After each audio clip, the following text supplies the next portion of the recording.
자, 오늘 찐 사랑이란 제목으로 말씀 증거합니다. 요즘 보면 어떤 말 앞에 찐이라는 그런 단어, 표현이 붙는 경우를 보게 됩니다. 많이 여러분도 들어보셨을 거예요. 심지어 노래도 있더라고요. 찐이야. 찐이야. 자, 그렇다고 여기에서 말하는 찐이 찐빵, 찐만두 할 때 찐은 아닙니다. 뭔가를 찐다 할 때 찐은 아닌 것 같고, 여기서 찐은 진짜 혹은 찐하다 뭐 그런 뜻인 것 같아요. 그래서 맛을 표현할 때도 진짜 맛있을 때는 찐맛이라고 그럽니다. 맛집도 그냥 맛집이 아니고 찐 맛집이 따로 있대요. 또 친한 친구를 부를 때도 찐친이라고 하기도 하고 찐 우정이라고 표현하기도 합니다. 여러분, 사랑도 그래요? 진짜 사랑을 찐 사랑이라고 이야기하더라고요. 여러분, 이때 세상에는 찐 사랑이 참 많습니다. 특히 찐 사랑에는 우리의 자식 사랑을 빼놓을 수가 없죠. 자원 하나 없는 우리나라가 이 정도로 사는 이유는 인적 자원이 풍성해서인데, 이 좁은 땅덩이에서 어떻게 좋은 인재가 계속 나올 수 있을까? 이것은 자식 사랑에서 출발하지요.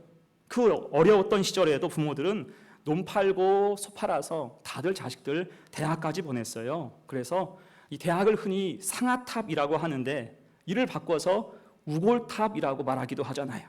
소 팔아서 대학 교육시킨 부모의 노고를 상징하는 말이에요. 우골탑. 그래서 부모는 그 자체로 찐 사랑의 상징과도 같습니다. 자, 찐 사랑은 그 외에도 많아요. 부부 혹은 남녀 간에도 찐 사랑이 있어요. 암에 걸린 아내를 끝까지 지킨 남편의 유명한 다큐멘터리가 있잖아요. 제목이 너는 내 운명이에요. 부모를 일찍 여의고 대형 마트에서 일하는 남자가 있었습니다. 그는 마트에서 장래 교사를 꿈꾸면서 공부와 알바를 병행하던 여자를 만났고 둘은 이내 사랑에 빠지게 됐어요. 하지만 여자 쪽 부모의 반대가 너무 심해서 남자는 여자와 헤어질 생각을 합니다. 이를 알고 여자가 눈물로 제지하면서 지금껏 불쌍했던 남자의 삶에 진짜 행복을 주기 위해서 결혼을 결심합니다. 자, 그렇게 둘이 행복하게 오래오래 잘 살았으면 얼마나 좋을까. 불행하게도 여자는 얼마 후에 말기 암에 걸린 것을 알게 되었고 남자와 헤어지고자 합니다. 하지만 남자는 떠나지 않았고 오히려 설득 후에 혼인신고를 먼저 하게 돼요. 둘은 정식 부부가 된 것입니다. 그렇게 신혼 2년 넘게 옆에서 극진하게 아내를 보살펴요.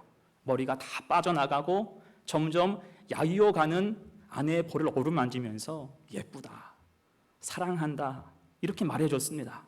그리고 컨디션 좋은 어느 날 아직 못한 결혼식을 준비하기 위해서 처음으로 웨딩샵에 가서 드레스를 입혀주고 머리가 빠졌으니까 가발을 씌워주고 둘은 너무나 행복해하는 거 있죠. 하지만 그 며칠 후 아내는 병세가 악화되어서 사망하고 말았습니다. 이 남자는 결국 죽은 아내를 회상하면서 이런 말을 해요. 너무 착해서 너무 예뻐서 못 잊을 것 같아요. 실제로 남자는 그 후 지금까지 20년 넘게 혼자 살고 있다, 그런 이야기가 있습니다. 이것을 보고 한 가수는 애절한 노래를 만들었죠. 어떻게 사랑이 그래요? 라는 제목의 노래를 만들었습니다. 자, 어떻습니까? 이렇게 찐 사랑은 먹먹한 감동을 줘요. 마음에 애잔한 그런 감정을 일으킵니다. 하지만 여러분, 이보다 더 큰 사랑이 우리 앞에 있습니다. 그것이 바로 예수 그리스도의 십자가 사랑인 줄로 믿습니다. 오늘 14절 말씀이 육신이 되어 우리 가운데 거하심에 우리가 그의 영광을 보니 아버지의 독생자의 영광이요 은혜와 진리가 충만하더라. 아멘. 말씀이 육신이 되어서 성경에서 약속하신 대로 주님이 이 땅 위에 우리에게 오셨어요. 자, 신학적으로는 이 사건을 성육신이라고 말을 합니다. 성육신, 유일무이한 사건이에요. 자, 그런데 여러분 지금 듣기로 솔직히 주님의 성육신 사건이 감동적입니까? 제가 지금 이야기를 했지만 이 얘기가 마음에 감동을 일으킵니까? 별로 감동적이지 않은 분들이 있을 것입니다. 건조하게 들릴 수 있어요. 예수님의 십자가 죽음, 성육신 사건을 제가 이야기해도 조금 건조하게 들릴 수 있습니다. 차라리 아까 제가 좀 전에 해드렸던 부부간의 찐사랑 이야기가 훨씬 더 감동적으로 들릴 수 있습니다. 그 이유가 뭐냐면 주님의 이 찐사랑은 우리가 피부로 체감할 수 있는 스케일이 아니기 때문이에요. 주님의 사랑은 우리가 피부로 와 닿는 그런 얘기가 사실은 아니기 때문입니다. 마치 소설이나 상상 속에나 있을 법한 이야기예요. 대신 아까 제가 했던 이야기는 우리 주변의 이야기, 우리 역시 누군가의 남편이고 아내이고 부모이고 자식이기 때문에 그런 얘기 들으면 더 애잔하게 느끼는 것입니다. 하지만 여러분, 분명한 것, 예수님의 스토리는 하나님이 친히 진짜로 인간이 되신 실제 사건인 줄로 믿습니다. 필요한 것은 뭐냐면 우리의 시선을 교정하는 거예요. 그러니까 나의 인간적인 시선 가지고 이 사건 바라보면 감동이 생길 수가 없어요. 스케일을 내가 받아들일 수가 없기 때문에. 대신 믿음의 시선으로 보아야 할 줄로 믿습니다. 그럴 때 이 사건이 얼마나 놀랍고 위대한 일인지, 이후 우리 인생에 어떤 영향을 주는지, 내세까지 어떤 영향을 주는지 우리가 깨달을 수 있게 됩니다. 그 감동과 감격은 세상 그 어떤 이야기보다 비교할 수 없을 만큼 우리에게 큰 감동을 줄 수가 있다는 거예요. 이 은혜가 여러분 위에 가득 부어지기를 축복합니다. 자, 그러면 주님께서 성육신 하신 이유가 무엇일까? 우리가 잘 아는 요한복음 3장 16절은 분명한 답을 줘요. 같이 읽을까요? 시작. 하나님이 세상을 이처럼 사랑하사 독생자를 주셨으니 이는 그를 믿는 자마다 멸망하지 않고 영생을 얻게 하려 하심이라. 아멘. 주님께서 이 땅에 오신 이유가 뭐라고요? 우리를 사랑하신 까닭에. 자, 이 일에 대해서 좀 더 구체적으로 요한일서 4장 10절은 또한 말씀합니다. 같이 읽어요. 시작. 사랑은 여기 있으니 우리가 하나님을 사랑한 것이 아니요 하나님이 우리를 사랑하사 우리 죄를 속하기 위하여 화목 제물로 그 아들을 보내셨습니다. 아멘. 그 주님께서 이 땅에 오신 이유는 우리를 사랑하셔서, 사랑하신 까닭에 더 깊이 이야기한다면 우리 죄를 대속하기 위한 제물로 이 땅에 오신 것입니다. 그것이 십자가예요. 세상 어디에서도 찾아볼 수 없는 사랑, 최고의 찐 사랑을 하신 것입니다. 그렇다면 주님의 성육신 사랑, 그 찐 사랑의 결과가 무엇일까? 두 가지로 생각을 해봅니다. 첫 번째, 우리의 죄를 구원하셨어요. 우리의 모든 죄를 속하셨고 구원하셨다. 여러분, 주님이 성육신하신 가장 큰 목적은 그 백성, 우리의 구원에 있습니다. 제가 지난 주일에도 이야기했듯이 우리는 모두 원죄의 영향으로 죄의 관성을 가지고 있어요. 가만두면 죄 지어요. 가만히 두면 죄 짓게 되어 있습니다. 이게 본성이에요. 그리고 그 결국은 뭡니까? 사망이에요. 이것이 하나님을 모르는 모든 인생이 살아가는 동일한 패턴이라고요. 이에 주님은 이 패턴을 깨기 위해서 그의 피로 모든 죄를 속량하시고 사망 권세를 멸하시기 위해서 이 땅에 오셨어요. 그리고 이때 핵심은 인간의 몸을 친히 입으셨다는 거예요. 하나님이 인간의 몸을 친히 입으셨어요. 이 자체가 찐 사랑이죠. 그리고 그 이유가 뭐냐면 히브리서 2장은 이렇게 말씀합니다. 이 말씀 잘 보세요. 자녀들은 혈과 육에 속하였음에 그도 또한 같은 모양으로 혈과 육을 함께 지니심은 죽음을 통하여 죽음의 세력을 잡은 자 곧 마귀를 멸하시고 또 죽기를 무서워함으로 한평생 매여 종 노릇하는 모든 자들을 놓아주려 하심이니. 아멘. 자, 주님께서 이 땅에 오시되 왜 인간의 몸을 입고 가장 낮고 천한 자리로 오셨습니까? 이 말씀에 쓰여 있는 것처럼 우리가 본래 혈과 육에 속한 자이기 때문이에요.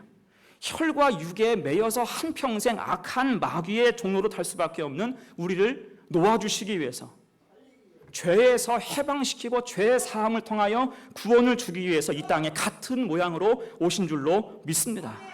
우리가 사는 시간과 공간 속에 하나님이 직접 오신 거예요. 우리 인생 가운데 우리를 구원하실 작정이었습니다. 자, 그럼 이것이 단순한 흉내일까요?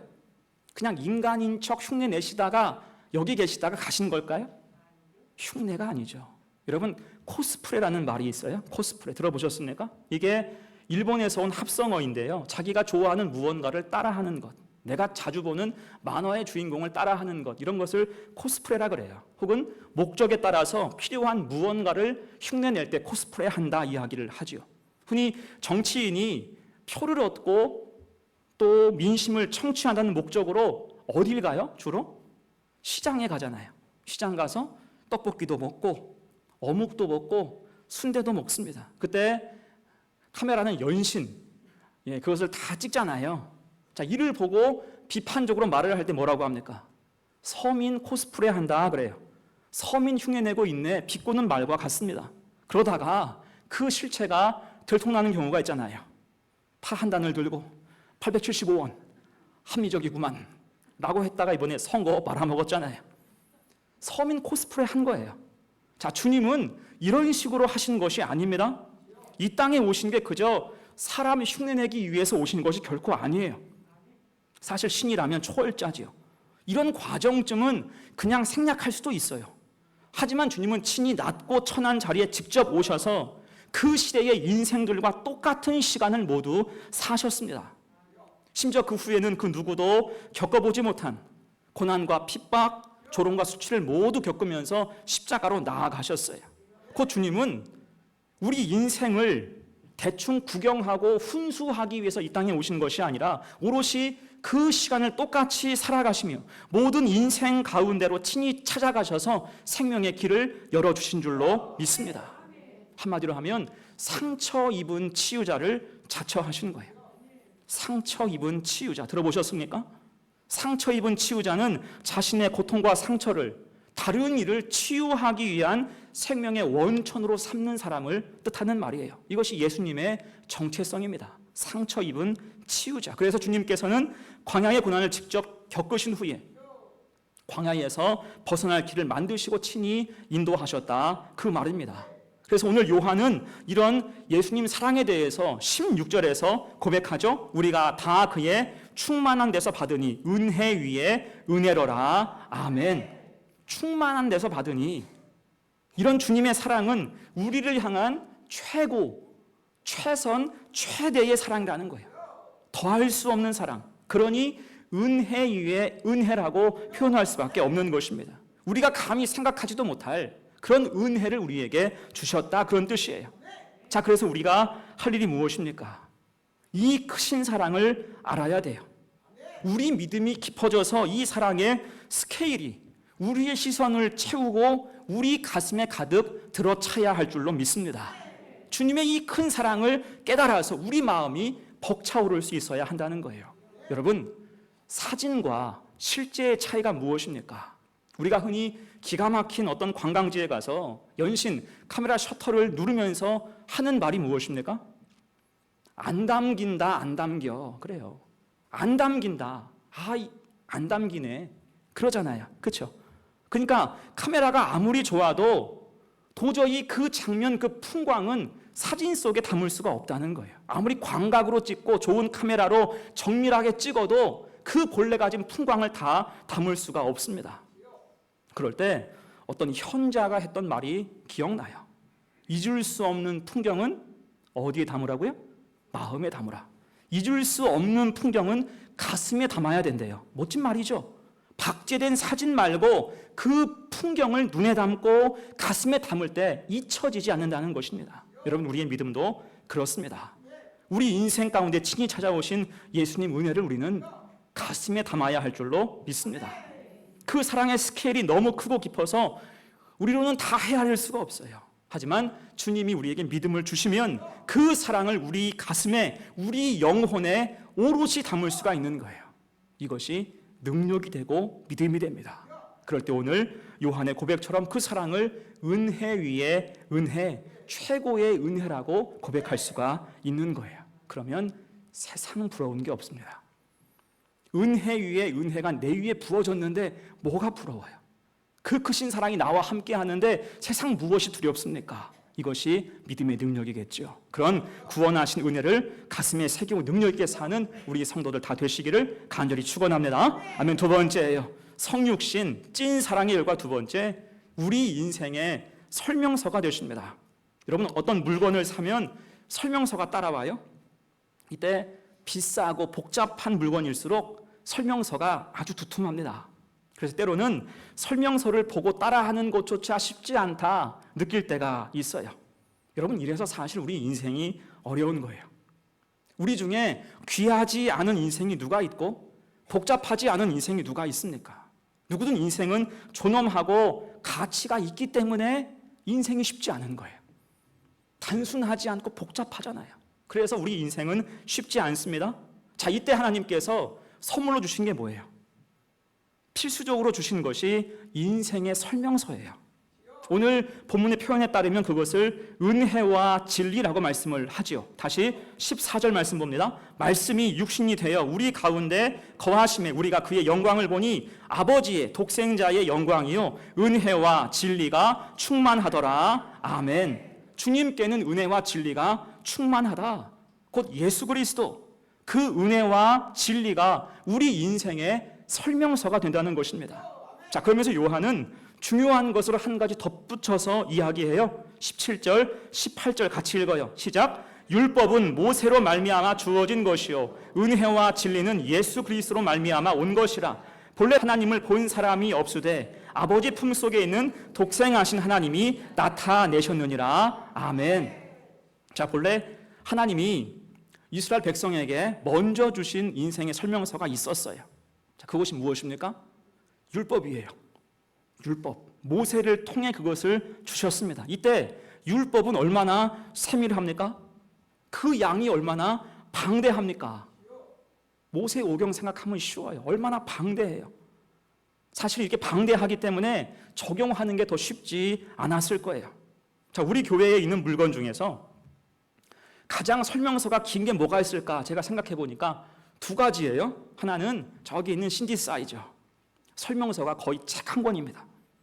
또 하나는 1층에 있는 복사기입니다. 설명서가 굉장히 두툼해요. 그만큼 기능이 많은 거예요. 자, 그러면 제가 그 기능을 다 알까요? 다 일일이 책을 살펴보고 기능을 다 알고 있을까요? 몰라요.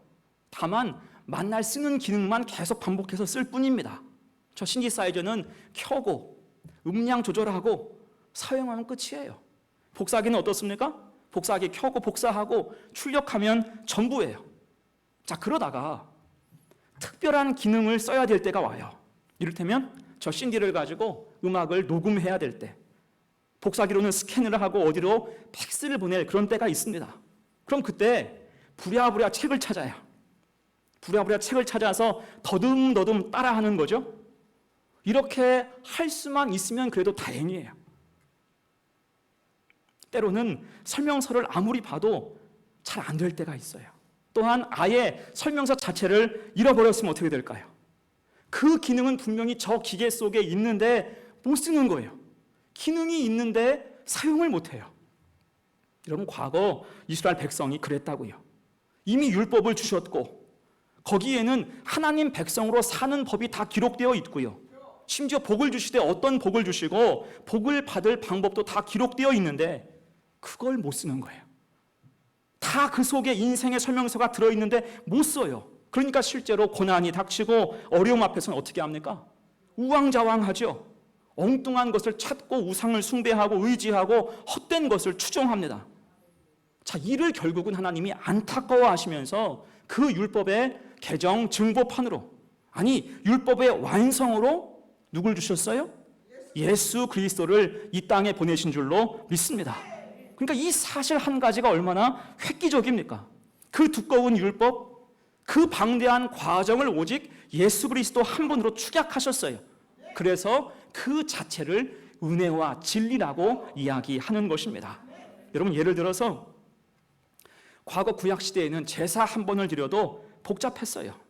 제사는 목적에 따라서 번제, 소제, 화목제, 속건제, 속죄제 있지요. 또 제사의 방법에 따라서는 화제, 태워드리는 것, 요제, 흔드는 것, 거제, 올려드리는 것, 전제, 붓는 것, 다양하다고요. 또한 이때 각 제사에는 준비할 물품들이 또 달라요. 제사 후에 그 제물을 처리하는 방법도 다 다릅니다. 어떻습니까? 나의 상황에 맞는 어떤 제사 한 번을 드리려고 해도 머리가 터질 것 같아요. 그러니까 나중에는 이것저것 헷갈리고 어려우니까 여러 꼼수가 등장할 수밖에 없었어요. 하지만 주님이 이 땅에 오신 후에 이 제사는 다 어떻게 됩니까? 모든 게 바뀌어요. 예수님 오직 한 분으로 정리가 됩니다. 요한복음 4장 24절 말씀 같이 읽어요. 시작. 하나님은 영이시니 예배하는 자가 영과 진리로 예배할지니라. 아멘. 이 한 말씀이에요. 덧붙여서 사도 바울은 로마서 12장에서 이렇게 고백합니다. 같이 읽어요. 시작. 그러므로 형제들아 내가 하나님의 모든 자비하심으로 너희를 권하노니 너희 몸을 하나님이 기뻐하시는 거룩한 산 제물로 드리라. 이는 너희가 드릴 영적 예배니라. 아멘. 곧 주님께서 친히 제물 되셔서 우리를 위해서 피 흘려주심으로 이전 율법에 기록된 모든 제사는 리셋 다 사라졌고요. 이제는 예수 그리스도를 구주로 고백하는 예배만 남은 줄로 믿습니다. 그 예배로 대체된 거예요. 여러분 이게 무엇입니까? 예수 보혈의 능력이죠. 그 자체로 율법의 완성이며 은혜와 진리인 것입니다. 그래서 우리는 이제 예수 그리스도를 내 인생의 설명서 은혜와 진리로 고백해야 할 줄로 믿습니다. 그리고 한 가지 더, 여러분 배열을 생각해 보세요. 진리와 은혜가 아니고 왜 은혜와 진리라고 하셨을까요? 이건 의미가 있죠. 진리보다 은혜가 앞선다는 거예요. 여러분 은혜가 무엇입니까? 받을 수 없는 자격, 받을 수 없는 자격 없는 자, 자격 없는 자가 받아 누리는 것이 은혜지요. 그래서 먼저 주시는 게 은혜라고요. 쉽게 말하면 배고픈 사람이 있으면 먼저 밥을 줘야 맞다, 그 얘기예요. 배고픈 사람을 앞에 앉혀놓고 이 밥은 어떤 밥이며 이 밥은 누가 준 밥이며 이 밥의 효능은 무엇인가 굳이 설명할 필요가 없다는 거예요. 먼저는 밥을 주어서 배를 채워주는 것이 먼저라는 것입니다. 주님의 은혜가 그런 거예요. 아무것도 모르는 사람이라 할지라도 먼저 은혜를 주신다. 은혜 주셔서 영적인 갈급을 채워주시고 주의 은혜로 인도하신다. 그 다음에 진리를 주신다는 거예요. 이때 진리는 무엇입니까? 헷갈릴 수 없는 절대 진리죠. 절대적인 기준이에요. 먼저 은혜 주신 후에 그 다음에 이 은혜가 어디에서 왔는가 확인하고 확신하며 주시는 것이 진리라는 것입니다. 여러분 그래서 우리가 우리 인생을 살면서 자주 하는 말이 무엇입니까? 지나놓고 보니까, 돌이켜 보니까 모든 것이 하나님의 은혜입니다. 이것이 은혜와 진리의 증거예요. 곧 은혜를 먼저 채워주시니 그때는 몰라요. 근데 나중에는 알게 돼. 진리로 깨닫게 하시는 거예요. 은혜와 진리를 깨닫게 되는 것입니다. 이것이 주님의 방식인 줄로 믿습니다.